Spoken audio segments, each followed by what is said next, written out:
Warahmatullahi wabarakatuh. Yang saya hormati Ibu Kepala SMK Negeri 4, yang saya hormati teman-teman semua. Di sini saya sebagai moderator pokok acara dalam acara kegiatan dari CGP Angkatan ke-11, yaitu diseminasi budaya positif.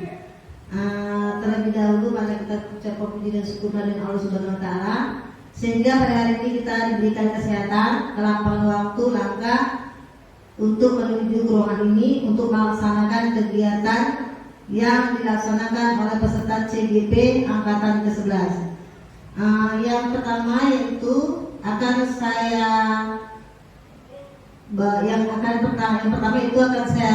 sampaikan, yaitu untuk Ibu Kepala Sekolah SMK Negeri 4 agar memberikan pengarahannya, sepatah katanya dalam kegiatan ini. Kepada Ibu, saya persilakan dengan hormat. Terima kasih. Assalamualaikum warahmatullahi wabarakatuh. Selamat pagi menjelang siang dan salam sehat bagi kita semua. CGP Titin dan Marisi ini adalah angkatan 11 yang mana sebelumnya SMK Negeri 4 Tebing Tinggi sudah mempunyai GP, guru penggeraknya, itu Bu Carita dan Pak Saiful. Menyusul ini dua, Bu Titin dan Bu Marisi. Dan saya harap kedepannya nanti akan ada lagi CGP yang lain yang akan meningkatkan mutu daripada sekolah kita dengan banyaknya CGP di suatu sekolah. Terus terang memang banyak manfaat yang dapat daripada GP dan CGP. Itu bisa kita lihat dari lapangan yang mana ada proses pengajaran, pembuatan pembelajaran itu lebih naik mutunya gitu. Dan saya lihat juga di sini GP-nya tidak pelit untuk memberikan ilmu kepada teman-teman yang lainnya. Saya juga minta kepada CGP yang akan datang ini juga memberikan ilmunya itu kepada teman-teman SMK Negeri 4 ini lebih bermutu lagi dalam proses pembelajaran dan juga pengajaran. Semangat Bu Titi dan Bu Marisi, lanjutkan terus, apapun ceritanya saya akan tetap mendukung apabila itu untuk kita dan juga sekolah kita. Saya rasa itu aja dari saya. Sekali lagi semangat dan teruskan perjuangan sampai titik darah penghabisan. Saya sudahi dulu. Assalamualaikum warahmatullahi wabarakatuh.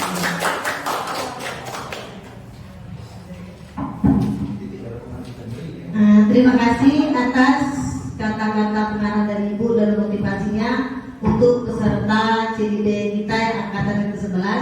Insya Allah mudah-mudahan yang lainnya bisa menyusul dan lebih semangat. Saya rasa kita lanjut yang berikutnya, yaitu untuk memulai kegiatan ini. Kepada Ibu Titin dan persilakan.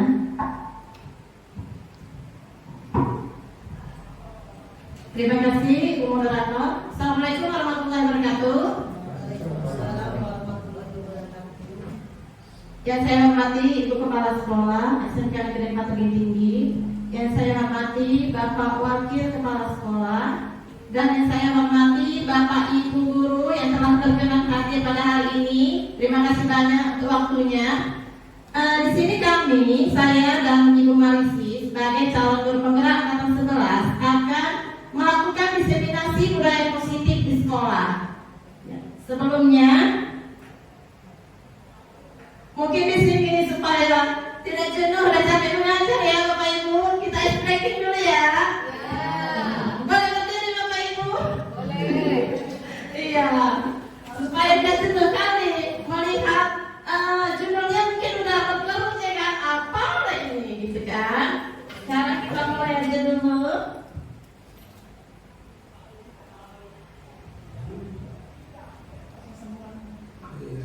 Ikuti gayanya ya Bapak Ibu. Bersiap, konsentrasi.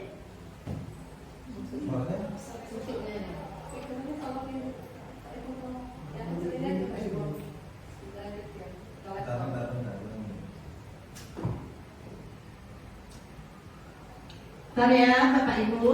Oke. Gerak ke dalam.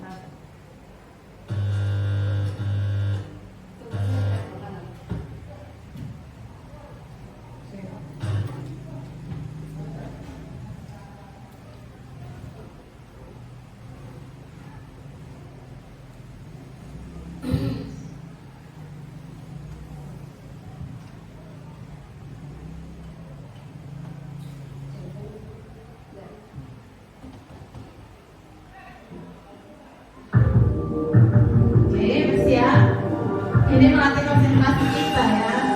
Silakan.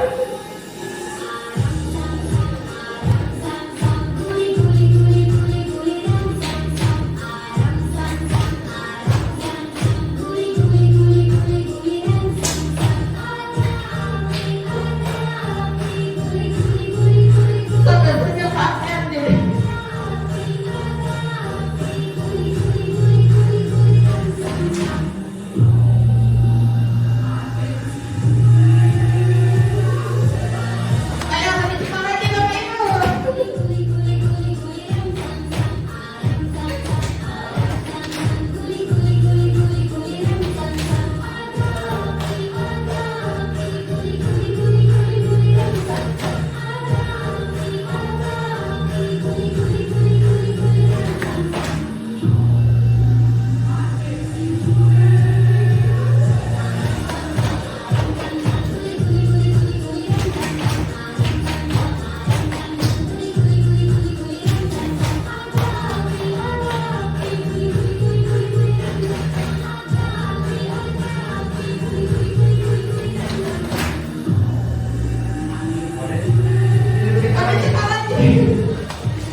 antinya kan. Oke, sudah Bapak Ibu. Masih semangat Bapak Ibu yang di luar. Oke, sebelum saya melanjutkan dari kegiatan kami hari ini, diseminasi budaya positif sebagai tugas kami calon guru penggerak. Bagaimana kalau kita ice breaking dulu lah ya, biar semangat. Ini menguji kefokusan. Aturan lainnya, ikuti apa yang saya katakan. Oke. Aturan lainnya ya Bapak Ibu ya. Oke. Bebek, bebek, ayam, ayam. Bebek, Bebek, ayam, ayam, ayam. Bebek, bebek, bebek, ayam, ayam, ayam, ayam. Ada berapa ayamnya Pak Sabar? Pak, ada berapa ayamnya Pak Sabar? Oh semuanya? Ada berapa ayamnya Pak Sabar? Oke, saya ulangi. Ikuti yang saya katakan. Bebek, bebek, ayam, ayam, ayam. Bebek, bebek, ayam, ayam, ayam. Oke, sekali lagi. Bebek, bebek, bebek, bebek, ayam, ayam, ayam. Bebek, bebek, bebek, ayam, ayam, ayam. Berapakah jumlah bebeknya? Berapakah jumlah bebeknya? Berapakah jumlah bebeknya? Berapakah jumlah bebeknya?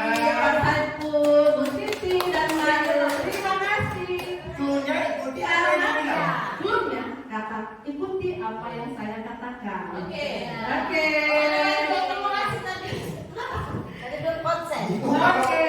Baru itu. Konsentrasi. Berarti Bapak Ibu sudah konsen ya.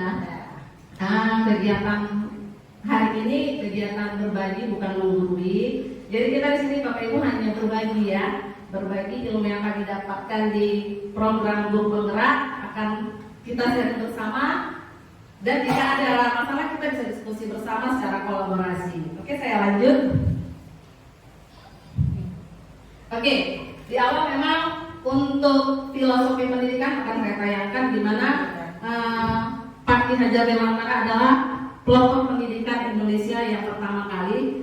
Di sini dikatakan seorang guru ibaratnya itu seorang petani, di mana seorang petani menginginkan tanamannya itu subur, tidak terganggu oleh hama, dan kondisi tanahnya itu aman, memberi pupuk dan memberi air. Jadi petani di sini kita gurunya, padi itu adalah siswa, sedangkan tanah itu adalah sekolah, tempat di mana padi itu akan tumbuh. Jadi kita sebagai guru di sini dikatakan dalam hakikatnya sama kewajibannya dengan seorang pendidik yang menanam padi misalnya. Hanya dapat menuntun tumbuhnya padi, ia dapat memperbaiki kondisi tanah, memelihara tanaman padi tersebut, memberi pupuk dan air, membasmi ulat-ulat atau jamur-jamur yang mengganggu hidup tanaman padi dan lain sebagainya. Mungkin itu untuk pengantar mengenai kita sebagai pendidik dan mengingatkan kita bahwa kita sebagai pendidik di sini menuntun anak murid kita supaya anak murid kita menjadi tanaman yang berhasil. Itu dalam filosofi dari Bapak Ki Hajar Dewantara. Oke, selanjutnya materi yang akan saya bawakan ini yaitu 5 kebutuhan dasar manusia. Pada saat tadi kita ice breaking dari Bu Titin dan saya, apakah itu bagian dari kebutuhan dasar kita? Iya kan? Pada saat kita ice breaking kita ada perasaan senang kan Bapak Ibu tadi kan? Selain senang apa lagi? Semangat. Selain semangat, ada tertawa juga kan kita? Ada tertawa. Terus ada kebutuhan kayaknya konsentrasinya saya diterima. Jadi 5 kebutuhan dasar menurut Dr. William Weisler, yaitu yang pertama kebutuhan untuk bertahan hidup. Di mana kebutuhan ini bersifat fisiologis untuk bertahan hidup. Misalkan kesehatan, rumah, dan makanan.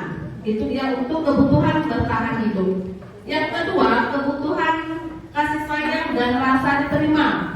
Di mana kebutuhan ini adalah kebutuhan akan hubungan dan koneksi sosial. Jadi hubungan antar kita sesama manusia, namanya juga kan kita kebutuhan kasih sayang ya, dan rasa diterima. Memberi dan menerima kasih sayang dan kebutuhan untuk merasa menjadi bagian dari suatu kelompok.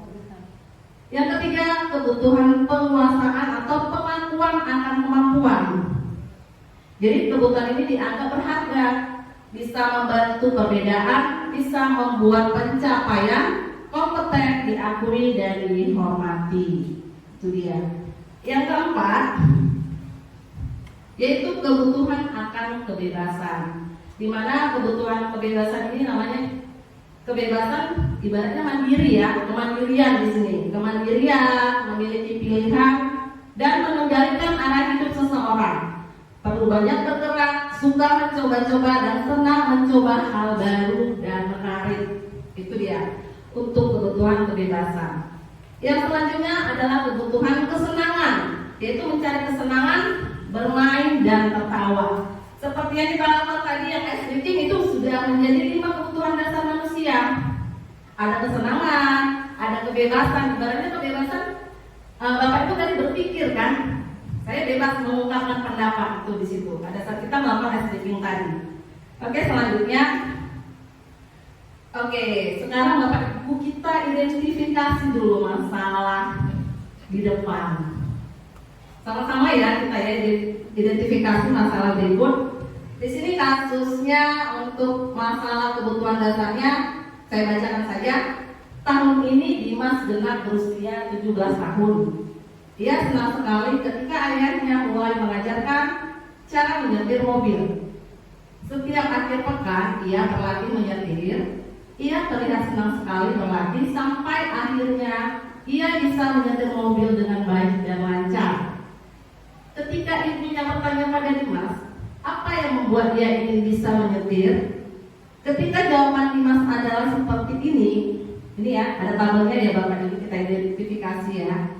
Kebutuhan apa yang ingin dia penuhi? Coba, untuk jawaban Dimas, aku merasa bangga dan keren. Kebutuhan apa itu? Oke, kesenangan, dihargai, dihormati. Oke, beragam jawaban, Bapak. Untuk jawaban yang kedua, biar bisa jalan-jalan naik mobil bersama teman-temanku. Bersamaan. 5 kebutuhan dasar tadi ada Yang 5 itu tadi apa? kebutuhan untuk bertahan hidup, kasih sayang dan rasa diterima, penguasaan, kebebasan dan kesenangan. Oke, kita masuk ke masalahnya tadi. Kita identifikasi. Aku merasa bangga dan keren. Kebutuhan apakah kira-kira yang sudah dipenuhi dari Dimas? Kesenangan. Kebanggaan. Oke. Kebanggaan. Apa itu? Dihormati. Aku merasa bangga. Kebanggaan. Di situ kebutuhan penguasaan. Karena dia merasa bangga dan keren. Itu dia penguasaan. Biar bisa jalan-jalan naik mobil bersama teman-teman. Kebebasan. Enggak, kebersamaan. Tadi apa tadi? Kesenangan. Kesenangan. Oke. Makanya 5 dulu Pak tidak Oke. Biar bisa jalan-jalan naik mobil bersama teman-teman, ini adalah kebutuhan kasih sayang dan rasa diterima karena dia bersama teman-temannya. Iya. Dan jawaban yang ketiga, aku senang bisa pergi ke tempat-tempat yang aku suka. Kebebasan. Iya, ini kebebasan. Menyetir mobil itu seru. Jawaban Dimas itu kebutuhan apa? Kesenangan. Iya. Ternyata yang aku senang itu kebebasan karena Dimasnya senang pergi ke tempat yang dia suka. Dia kan bebas kan mencari hal-hal baru, mencoba-coba itu tadi ya. Dan untuk yang jawaban Dimas yang terakhir, menyetir mobil itu seru adalah kesenangan. Itu dia. Untuk identifikasi masalahnya mengenai kebutuhan dasar manusia. Bapak Ibu, tadi kita sudah identifikasi masalah mengenai si Dimas tadi ya. Di sini ada jawabannya. Aku merasa bangga dan keren. Ternyata kebutuhan yang diharapkan si Dimas adalah penguasaan. Untuk aku merasa bangga dan keren. adalah jawaban Dimas biar bisa jalan-jalan naik mobil bersama teman-temanku. Nah, di situ kebutuhan dasarnya adalah kasih sayang dan rasa diterima. Jadi dia merasa diterima jika bisa jalan-jalan naik mobil bersama teman-temannya. Jadi di sini rasa diterima oleh teman-temannya, itu maksudnya. Untuk jawaban Dimas, aku senang bisa pergi ke tempat-tempat yang aku suka. Seperti yang Bapak Ibu jawab tadi, kebebasan. Ya betul sekali, kebebasan.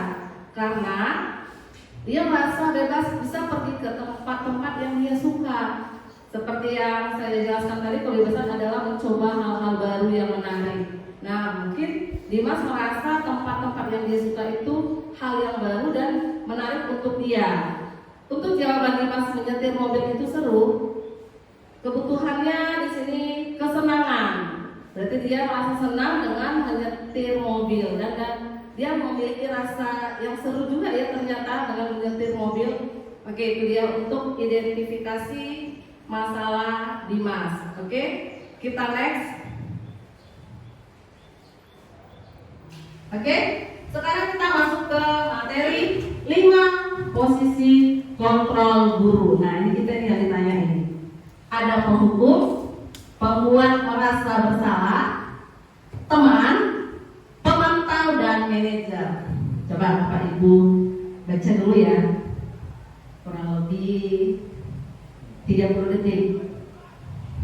Sambil Bapak Ibu mau baca, saya akan bagikan kertas sticky note. Nanti saya harap Bapak Ibu menulis nama dan tuliskan di sticky note ini berada di posisi manakah Bapak dan Ibu guru sekarang.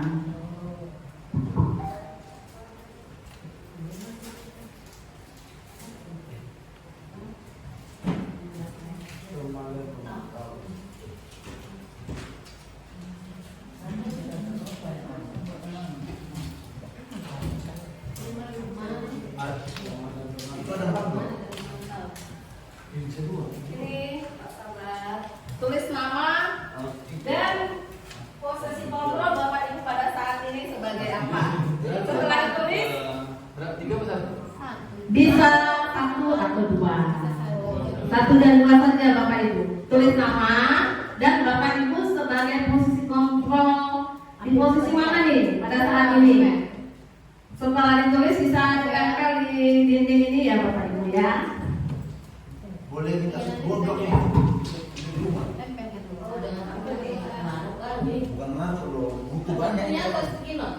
Enggak, kemarin udah habis. Dimintain orang ini. Iya bisa lebih dari 1 Bu.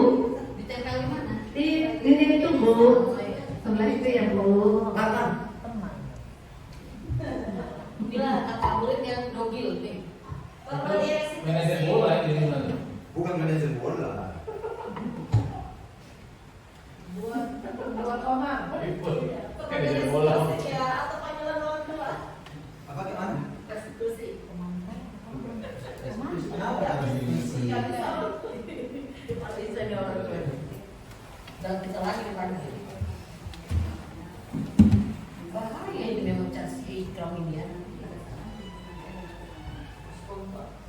Iya.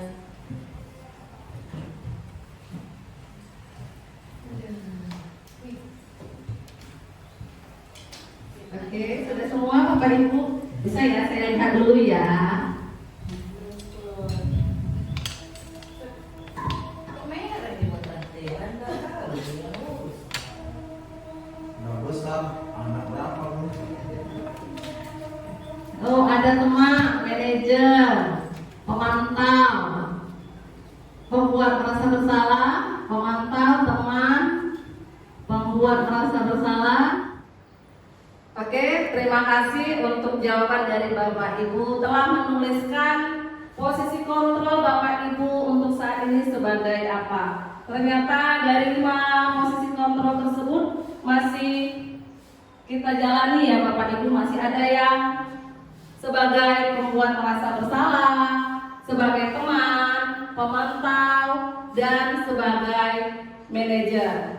Oke, setelah Bapak Ibu tuliskan tadi 5 posisi kontrol dan posisi kontrol Bapak Ibu saat ini, coba kita tayangkan dulu mengenai 5 posisi kontrol guru. Oke, saya tanyakan dulu ya Bapak Ibu.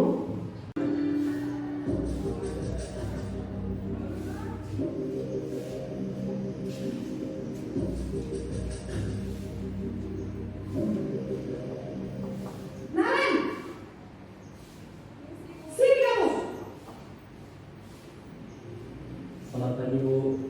Selalu terlambat. Kamu deh, pasti terlambat. Maaf Bu, saya Apa? Apa coba? Alasan kamu apa lagi? Kapan sih kamu tidak terlambat? Malas sekali ya kamu jadi anak. saya Dasar pemalas. Gak kapok-kapok sih kamu. Sudah berapa kali terlambat? Sana, kamu keliling lapangan basket 2 kali. kenapa saya harus keliling lapangan basket Bu? Kenapa? Kamu malah ibu. Berani-beraninya jawab. Sudah terlambat, masih berani jawab pula. Sekarang, keliling lapangan basket 5 kali sekalian. Biar kapok. Cepat. Pergi sana ke lapangan basket.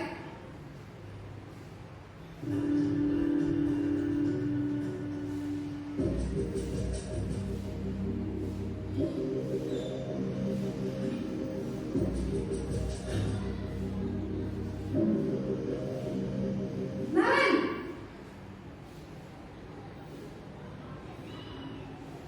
Selamat pagi Bu. Naren. Kamu kenapa terlambat lagi, nak? Ya Tuhan, Naren. Kamu senang ya bikin ibu susah ya? Kalau kamu terlambat lagi, nanti ibu yang ditegur bapak kepala sekolah, nak. Disangka ibu tidak bisa membina kamu. Duh, gimana ini? Maaf Bu. Duh, Gusti Naren. Kamu suka ya kalau ibu ditegur bapak kepala sekolah? Terus, sekarang ibu harus tulis apa yang di buku absen? Ini kamu sudah sering terlambat loh. Ibu harus apa coba? Maaf Bu. Maaf sekali. Ya sudah, lain kali jangan bikin ibu susah lagi ya, nak ya. Ibu tidak akan kuat lagi kalau kamu gini terus. Bisa jantungan kalau ibu ditegur bapak kepala sekolah. Sana cepat ke kelas. Maaf ya Bu. Maaf sekali.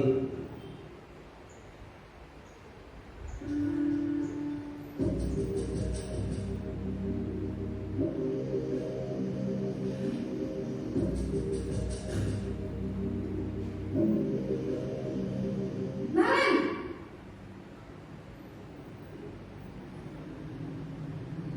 Selamat pagi Bu. Wah, sudah jam berapa ini, nak? Terlambat lagi ya, sayang. Iya Bu. Habis ibu saya lupa bangunkan saya Bu. Kamu malah menyalahkan ibu kamu. Kamu bukannya anak yang larinya paling kencang. Kok terlambat sih? Iya Bu. Saya memang terlambat bangun tadi.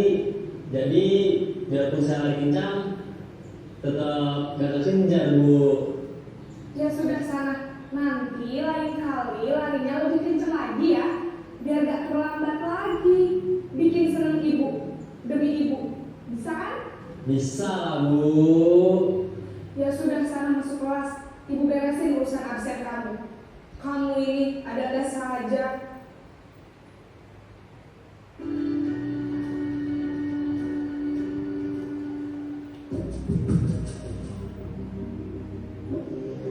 Ini coba diperhatikan Bapak Ibu tadi yang memilih posisi sebagai pemantau.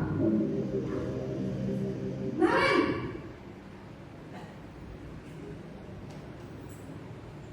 Selamat pagi Bu. Naren, apa peraturan sekolah kita tentang jam berapa kita harus masuk sekolah, nak? Kita harus di sekolah jam 7 Bu. Iya betul, sekarang sudah jam 7.20. Naren sudah tahu konsekuensinya jika terlambat hadir. Paham Bu.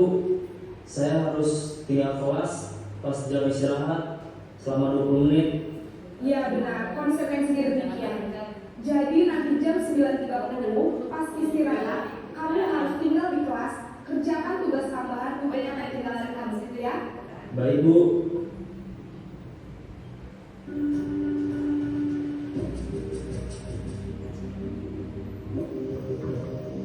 Oke, ini yang posisi kontrol gurunya sebagai manajer ya Bapak Ibu, tolong perhatikan. Naren,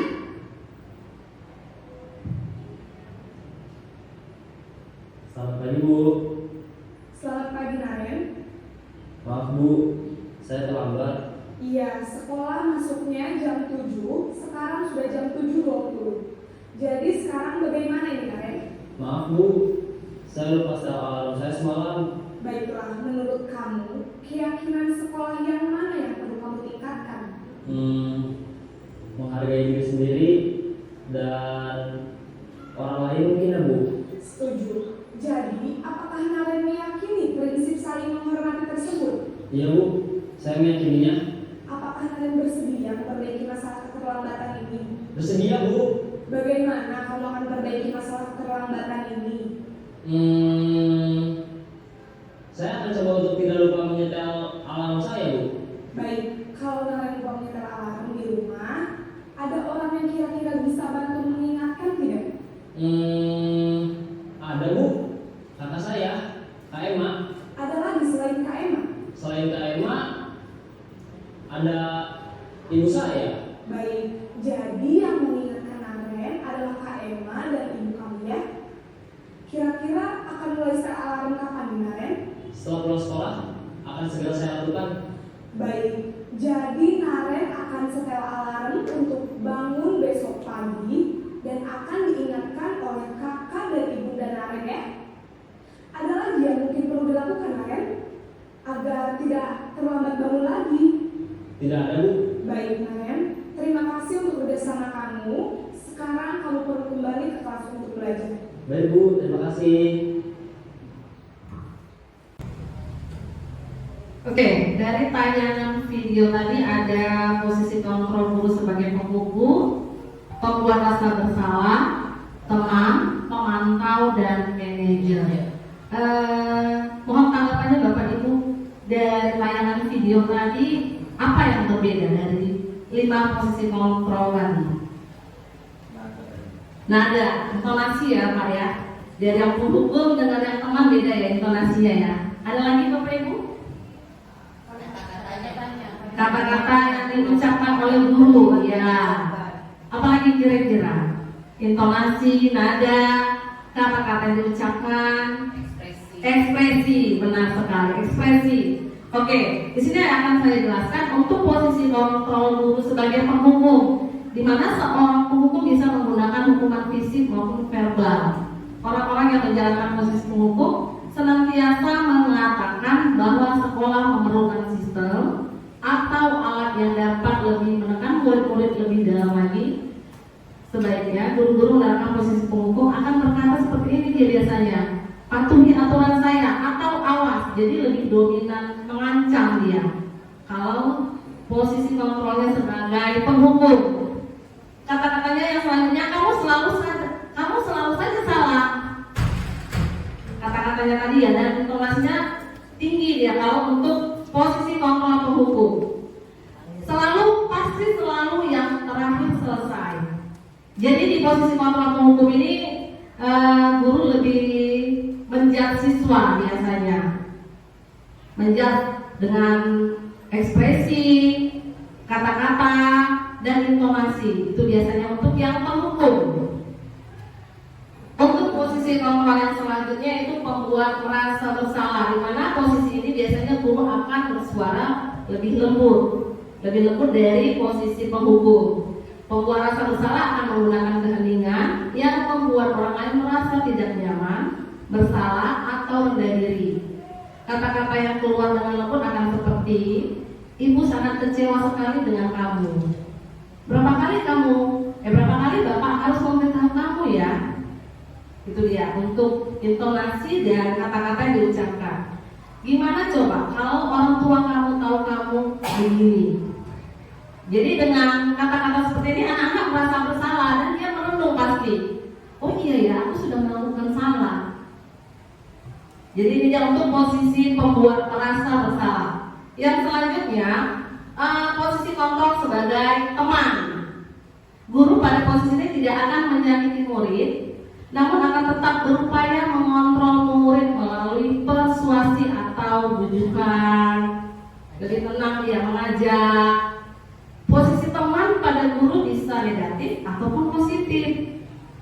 Positif di sini berupa hubungan baik yang terjalin antara guru dan murid.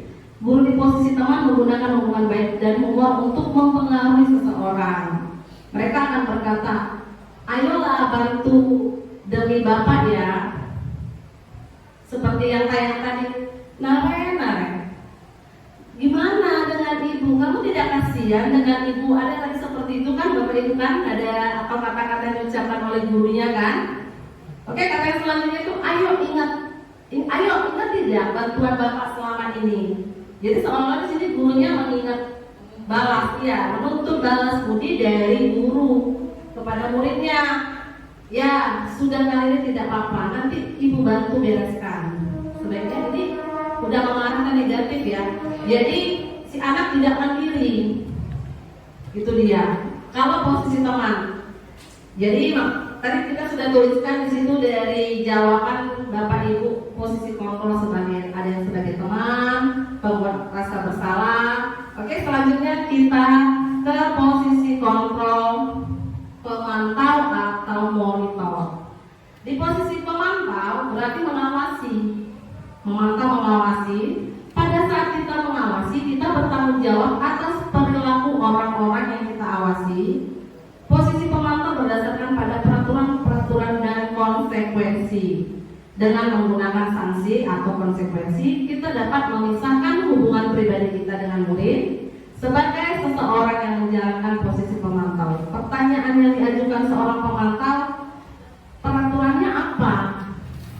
Mungkin di materi yang disampaikan Bu Titin ada di situ mengenai hukuman dan konsekuensi tadi ya Bapak Ibu ya. Ada hukuman, ada konsekuensi. Nah, untuk yang pemantau di sini dia ada hubungannya dengan konsekuensi atau sanksi. Dan kata-kata selanjutnya, apa yang telah kamu lakukan? Sanksi atau konsekuensinya apa? Biasanya kalau anak-anak membuat salah kan kita tanya, konsekuensi kita apa? Seperti itu kan Bapak Ibu kan? Untuk posisi kontrol pemantau. Selanjutnya, posisi kontrol sebagai manajer. Oke, manajer adalah posisi di mana guru berbuat sesuatu bersama dengan murid. Berarti di sini guru dan murid sudah berkolaborasi, mempersilahkan murid mempertanggungjawabkan perilakunya, mendukung murid agar dapat menemukan solusi atas permasalahannya sendiri. Jadi di manajer ini, murid diajak untuk menganalisis kebutuhan hidup dia. Di sini untuk manajer.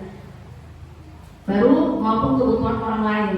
Di sini penekanan bukan pada kemampuan membuat konsekuensi, namun dapat berkolaborasi dengan murid bagaimana memperbaiki kesalahan yang ada. Jadi seorang manajer akan berkata seperti ini, apa yang kita yakini? Jadi kalau anak-anak terlambat datang, keyakinan kelas kita apa? Sudah kita sepakati.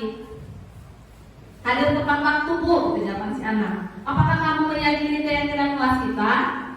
Kalau si anak memang sudah melakukan atau meyakini, berarti motivasi intrinsik dari anak tersebut sudah muncul kan Bapak Ibu kan? Kalau si anak sudah menyadari kesalahannya.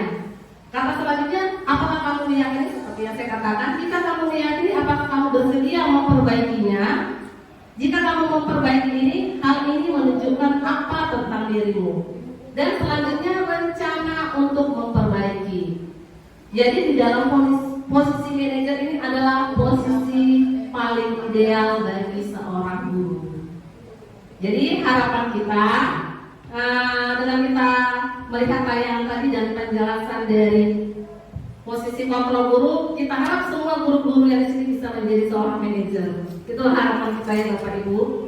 Jadi kita harus bisa memposisikan sebagai manajer dengan menerapkan nanti segitiga restitusi. Itu dia selanjutnya kita akan. Oke, kita identifikasi lagi ya. Ada lagi identifikasi pada tabel di bawah ini. Ada pernyataan di sebelah kiri, di sebelah kanan. Siapa yang mengatakan berarti di sini menuliskan posisi kontrolnya. Bisa Bapak Ibu? Bisa? Bisa. Oke. Saya kecewa sekali dengan kamu. Posisi kontrol apa ini? Pembuat rasa bersalah. Ya, betul sekali. Ayolah lakukan demi saya. Iya, teman. Bagaimana kamu bisa menyelesaikan masalah ini? Bagaimana kamu bisa menyelesaikan masalah ini? Iya, manajer. Kamu tidak akan pernah berhasil dalam kehidupan ini. Buku. Apa rencanamu untuk menyelesaikan ini? Apa rencanamu untuk menyelesaikan ini? Ya, manajer. Ini kata-katanya ya, Bapak Ibu ya. Kalimatnya. Kamu tidak akan mendapatkan bintang bila tidak mengerjakan atau menyelesaikan tugas ini. Kamu tidak akan mendapatkan bintang, berarti ada anak-anak merasa kamu tidak akan mendapatkan bintang, pemantau, karena anak langsung berharap penghargaan di luar kan? Itu di sini untuk pernyataannya. Oke, selanjutnya. Oke, kita masuk ke segitiga restitusi. Tadi restitusi sudah dibahas sedikit ya, sekilas ya. Oke, di sini segitiga restitusi itu adalah proses dialog yang dilakukan oleh guru, bahkan juga oleh orang tua untuk menjadikan anak yang berkarakter, bertanggung jawab, mandiri, konsekuen, dan komitmen untuk menjadi diri yang dapat melaksanakan disiplin positif dan menciptakan kondisi bagi murid untuk memperbaiki kesalahan mereka, sehingga mereka bisa kembali pada kelompok mereka dengan karakter yang lebih kuat. Itu menurut dosen. Jadi restitusi itu bukan untuk menebus kesalahan, bukan. Jadi restitusi itu untuk belajar dari kesalahan yang bertujuan untuk memperbaiki hubungan. Itu dia untuk restitusi. Kita masuk ke segitiga restitusi. Oke. Jadi di sini ada segitiga restitusi. Yang pertama, di situ ada menstabilitaskan identitas. Jadi di segitiga ini yang pertama kita lakukan, kita stabilkan dulu identitas anak. Si anak terlambat. Sudah, setelah anak terlambat, kita akan tanya, kenapa kamu terlambat? Ibu paham, itu manusiawi, maksudnya keterlambatan itu manusiawi, pasti ada alasan tertentu yang menyebabkan anak tersebut terlambat. Itu dia, itu kita stabilkan dulu identitas anak. Setelah kita stabilkan, baru kita masuk ke validasi tindakan yang salah. Jadi kira-kira untuk validasi, kenapa divalidasi tindakan yang salah? Validasi dalam hal ini, contoh anak terlambat itu manusiawi, kita bilang. Manusiawi dalam artian supaya setelah anak stabil, kita memposisikannya supaya nyaman dulu, bisa menceritakan alasan dia kenapa dia terlambat. Itu dia. Setelah kita validasi tindakan yang salah, kita buat menanyakan keyakinan kelas. Menanyakan keyakinan kelas yang sudah disepakati sebelumnya. Jadi dari kita stabilkan dulu identitas si anak, lalu kita validasi tindakannya, lalu kita tanyakan keyakinannya. Itu dia. Untuk segitiga ini untuk draftnya ya, segitiga restitusi ya Bapak Ibu ya. Oke, untuk penjelasannya, untuk menstabilkan identitas yaitu berdasarkan prinsip membuat kesalahan adalah bagian proses pembelajaran. Itu dia untuk menstabilkan identitas. Selanjutnya berperan menggeser identitas murid dari identitas gagal menjadi identitas sukses. Jadi dalam artian anak yang biasanya sering terlambat itu biasanya dia gagal. Gagal dalam artian di sini kurang perhatian, itu biasanya anak-anak yang terlambat. Selanjutnya jangan mengkritik murid yang sedang mengalami identitas gagal. Oke, guru mengatakan kalimat-kalimat ini untuk stabilitas identitas ya Bapak Ibu. Berbuat salah itu tidak apa-apa. Kita stabilkan. Cara menstabilkannya, tidak ada manusia yang sempurna. Saya juga pernah kok melakukan kesalahan seperti itu. Kita bisa menyelesaikan ini. Bapak Ibu tidak tertarik mencari siapa yang salah, tapi Bapak Ibu ingin mencari solusi dari permasalahan ini. Mungkin kata-kata seperti ini bisa kita sampaikan kepada murid kita yang ada masalah atau kasus ya. Bukan hanya terlambat saja, banyak kasus yang kita hadapi kepada murid. Yang terakhir, kamu berhak merasa begitu. Jadi setelah anak itu stabil identitasnya, baru kita masuk ke validasi tindakan si anak, validasi tindakan yang salah. Di sini dijelaskan setiap tindakan kita dilakukan dengan suatu tujuan. Mungkin kayak si anak terlambat datang, sengaja lah biar ditanya guru pikir. Tujuannya mungkin pengen diperhatikan, itu tujuan dia, yaitu memenuhi kebutuhan dasar. Nah, kembali lagi kita ke 5 kebutuhan dasar manusia. Ingin merasa pengen dikasih sayang atau diterima. Dengan dia dapat perhatian guru, ditanya guru, berarti kebutuhan dasarnya pengen diterima. Itu dia di sini. Jadi kalau kita memahami kebutuhan dasar apa yang mendasari sebuah tindakan, kita akan bisa menemukan cara-cara yang paling efektif untuk memenuhi kebutuhan tersebut. Jadi sebaiknya seorang guru yang memahami teori kontrol pasti akan mengubah pandangannya dari teori stimulus respon, dari stimulus respon seperti kita tanya-tanyakan tadi, kenapa terlambat? Ibu paham kok. Mungkin dengan stimulus seperti itu, cara berpikir proaktif yang mengenali tujuan dari setiap tindakan, itu dia. Jadi setelah kita stabilkan identitas, lalu kita validasi tindakan anak tersebut. Biasanya guru mengatakan kalimat-kalimat seperti ini untuk validasi tindakan yang salah. Padahal kamu bisa melakukan yang lebih buruk dari ini ya. Itu dalam artian yang terlambat dia datang 7.35. Bisa aja dia datang jam 8. Iya kan? Makanya itu padahal ibaratnya kita memvalidasi itu, kita menanyakan biasanya, oh kenapa nggak datang jam 8 aja? Biasanya kan kita seperti itu ya Bapak Ibu kan? Cepat kali kamu datang jam 7:45, jam 8 aja sekalian. Nah, jadi sebaiknya memang guru mengatakan, padahal kamu bisa melakukan yang lebih buruk dari ini kan? Ini kalimatnya. Kamu pasti punya alasan mengapa melakukan hal itu. Kamu patut bangga pada dirimu sendiri karena kamu telah melindungi sesuatu yang penting buatmu. Ini biasanya di kasus kalau ada pembulian, kasus tidak piket, biasanya seperti ini. Kamu boleh mempertahankan sikap itu karena kamu harus menandakan sikap yang baru. Itu dia. Oke, selanjutnya setelah kita lakukan stabilitas identitas, validasi tindakan yang salah, lanjut kita menanyakan keyakinan si anak. Kembali lagi ke keyakinan. Keyakinan di sini keyakinan kelas yang sudah disepakati. Mungkin ada keyakinan kelas harus piket setiap hari, hadir tepat waktu, saling menghargai antar teman, saling menghormati. Jika ada yang berbicara, teman yang lain mendengar. Mungkin seperti itu ya Bapak Ibu kesepakatannya. Nah, jadi segitiga restitusi ini berlaku memang untuk kasus-kasus yang terjadi di sekolah kita ini. Yang terakhir ini menanyakan keyakinan seperti saya katakan tadi. Ketika identitas sukses telah tercapai di tahap pertama ya, dan tingkah laku yang salah telah divalidasi, murid siap untuk dihubungkan dengan nilai-nilai yang dia percaya. Termasuk lagi ke nilai-nilai kebajikan tadi yang ada saling menghormati, empati, bertanggung jawab, dan berpindah menjadi orang yang dia inginkan. Jadi kalau dia sudah berpindah menjadi orang yang dia inginkan, motivasi intrinsiknya sudah muncul dari si anak tersebut. Itu dia. Oke, guru dapat mengatakan kalimat-kalimat berikut. Apa yang kita percaya sebagai kelas atau keluarga? Atau apa keyakinan kelas kita? Itu juga bisa untuk pertanyaannya. Apa nilai-nilai umum yang telah kita sepakati? Apa bayangan kita tentang kelas yang ideal?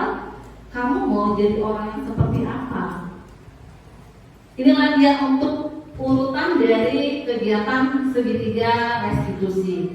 Ada menstabilkan identitas, validasi tindakan yang salah, dan menanyakan keyakinan.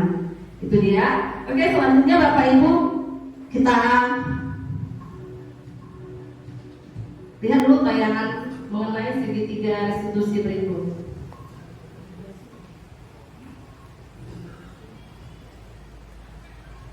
Iya, sudah lama nggak ketemu Sarah?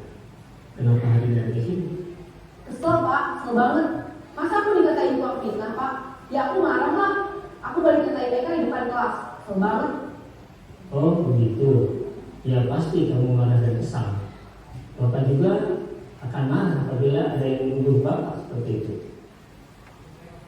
Kemudian pada saat itu kamu melakukan apa? Ya saya langsung ngatain Eka lah Pak. Kesel banget. Saya bentak-bentak dia depan teman-teman lain. Oh begitu. Pasti kamu melakukan seperti itu karena suatu alasan tertentu kan? Iyalah, masa saya diam saja Pak. Ya saya bela diri lah. Masa saya dituduh tukang fitnah? Ya wajar lah.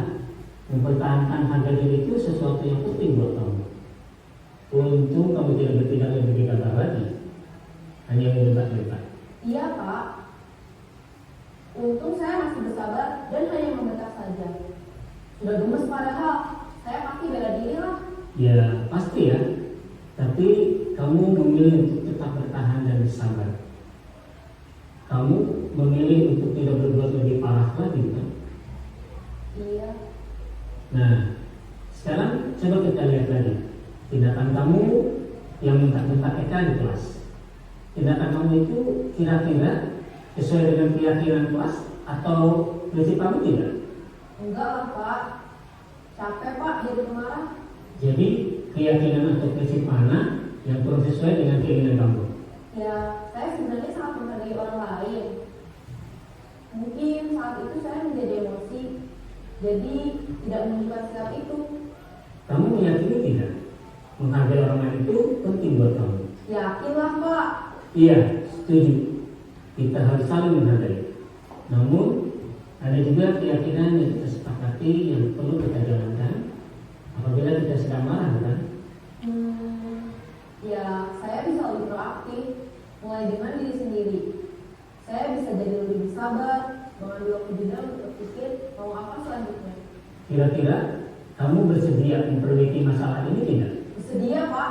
Kalau kamu memperbaiki masalah ini, kamu akan menjadi orang seperti apa? Saya akan menjadi orang yang bertanggung jawab kali ya Pak. Dan senantiasa proaktif. Iya, menurut kamu bagaimana rasanya menjadi orang seperti itu? Ya nyaman lah, bangga bisa bersabar dan menahan diri. Baiklah kalau begitu. Yuk kita pikirkan bagaimana memperbaiki masalah ini.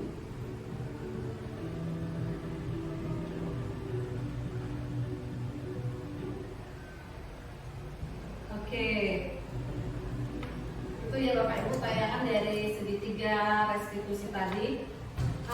Dari kegiatan segitiga restitusi ini saya rasa dari antara kita Bapak Ibu sudah melaksanakannya ya. Tapi mungkin walaupun tahapnya itu bisa yang 3 dulu baru ke 1, 1, 2, 3 atau 2, 1, 3. Mungkin seperti itu. Tapi seperti yang ditanyakan Bu Roni tadi, apakah restitusi itu untuk siswa yang mengulang kesalahan terus-menerus? Memang kalau untuk setiap tahapan untuk memperbaiki diri, apalagi kepada murid-murid kita yang di sini cukup baik sekali, memang kita harus banyak bersabar Bapak Ibu, banyak bersabar, terus melakukan yang terbaik. Untuk kegiatan segitiga restitusi itu diteruskan aja, dilanjutkan, karena setiap kegiatan nggak mungkin langsung cepat dia prosesnya dan hasilnya. Itu aja. Iya, seperti yang dikatakan Bu Siti Aisyah, kita harus tetap semangat dari sekolah kita. Oke. Saya rasa itu saja untuk dari materi saya hari ini. 5 kebutuhan dasar, 5 posisi kontrol, dan dari posisi kontrol harapan saya kita semua guru di sini menjadi guru yang ideal, yaitu posisi manajer. Bisa ya Bapak Ibu ya? Bisa. Oke. Ini tadi ada pemantik dari Bu Titin. Setelah dapat materi dari kami mengenai budaya positif, tetap ini sama ya, Titin ya. Tadi pemantiknya, ini refleksinya. Coba kita jawab sama-sama dulu Bapak Ibu. Apakah Bapak Ibu setuju hukuman dapat mendisiplinkan siswa? Setuju. Yes or no? Apakah Bapak Ibu setuju hukuman dapat mendisiplinkan siswa? Tidak. No. Jawabannya no. Karena mendisiplinkan siswa. Jadi kita masuk ke oke. Apakah Bapak Ibu setuju pokoknya dia dapat meningkatkan prestasi siswa? Setuju. Yes or no? Yes. Kemudian dia dapat meningkatkan prestasi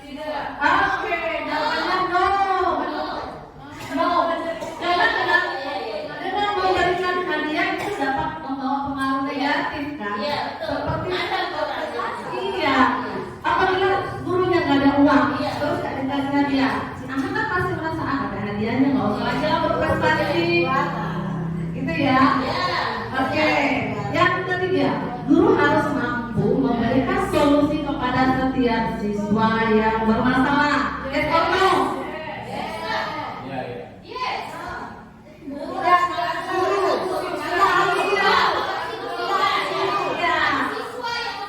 Benar sekali. Guru, seperti yang Bapak sudah paham ya dengan materi kita hari ini ya. Guru harus mampu memberikan. Jadi solusi itu sebaiknya datang dari anak itu sendiri. Kalau sudah dapat solusi dari anak, berarti dia sudah muncul ya motivasi dan listriknya ya. Iya, bertanggung jawab. Oke, guru berperan sebagai teman kepada setiap siswa. Tidak boleh sebagai teman, Bapak Ibu ya. Jadi posisi kita yang sebagai guru harus menjadi seorang manajer. Itu dia, benar sekali. Oke. Ada yang mau ditanyakan Bapak Ibu? Oke.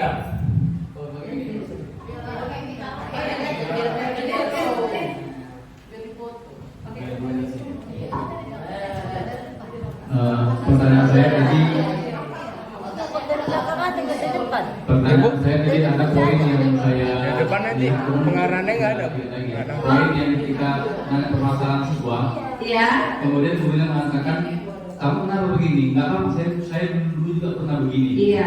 Apakah itu tidak bisa melahirkan hal yang negatif? Karena kan nggak semua kejahatan dia yang sama dengan kita Iya. ungkapkan gitu. Oke. Karena dalam pertimbangan nanti jadi siswa gitu. Bapak itu pernah kayak gitu. Itu wajar-wajar aja gitu. Terima kasih. Kamu kenapa begini? Nggak apa, saya dulu juga pernah begini. Iya. Apakah itu tidak bisa melahirkan hal yang negatif? Karena kan nggak semua kejahatan dia yang sama dengan kita Iya. ungkapkan gitu. Oke. Karena dalam pertimbangan nanti jadi siswa gitu. Bapak itu pernah kayak gitu. Itu wajar-wajar aja gitu.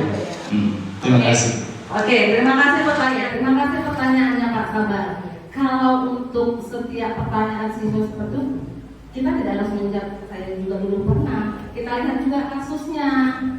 Kalau kasusnya sudah berat ya nggak mungkin juga kita bilang saya juga belum pernah melakukan hal itu kan. Jadi kita harus memang pilih-pilih dulu kasusnya. Kalau memang kasusnya yang menurutnya pernah kita lakukan, kita sampaikan saja kepada anak itu. Itu dia. Oke, Pak Sabar. Ada lagi Bapak Ibu yang ingin ditanyakan? Oke, silakan Mutia.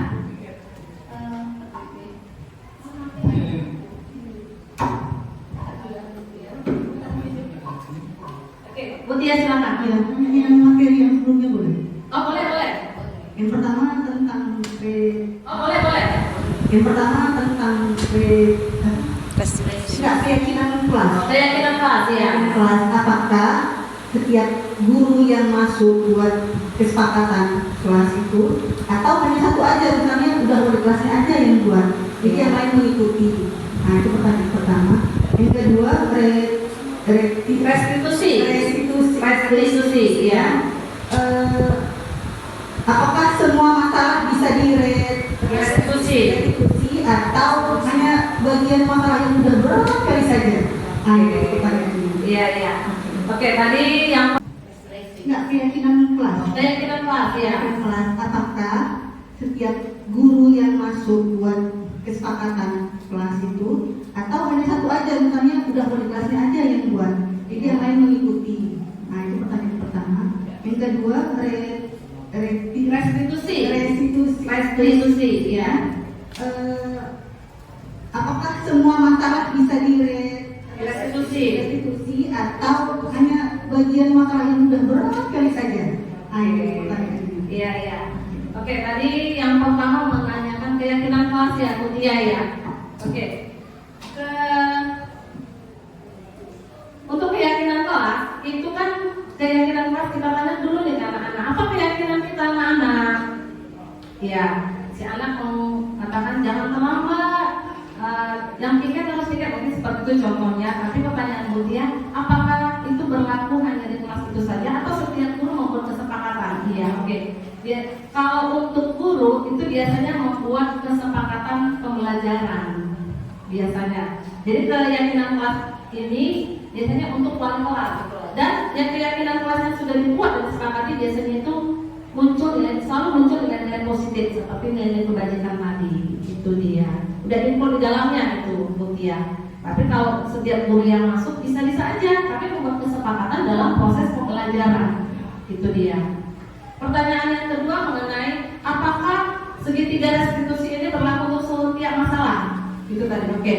Kalau untuk segitiga restitusi ini masalah yang bisa ditangani seperti saya katakan masalah-masalah siswa yang terlambat datang, tidak piket, sering absen. Tapi kalau sudah masalah berat seperti penyalahgunaan narkoba, ini tidak tepat lah untuk penerapan segitiga restitusi. Saya rasa itu saja dari pertanyaan Lydia. Ada lagi Bapak Ibu? Oke, kalau tidak ada pertanyaan lagi, berarti saya akhiri kegiatan ini. Saya ucapkan terima kasih kepada Bapak Ibu atas waktunya sudah berkenan mengikuti kegiatan ini. Saya akhiri dengan selamat siang, tetap semangat. Pada kedua CGP kami yang begitu mantap untuk memberikan suatu organisasi buat kita semua dan menjelaskan segala hal yang selama ini belum kita ketahui. Tetap semangat dan semoga setelah ini akan ada lagi CGP lainnya. Terima kasih dan saya akhiri dengan wabillahi taufiq wal hidayah. Wassalamualaikum warahmatullahi wabarakatuh.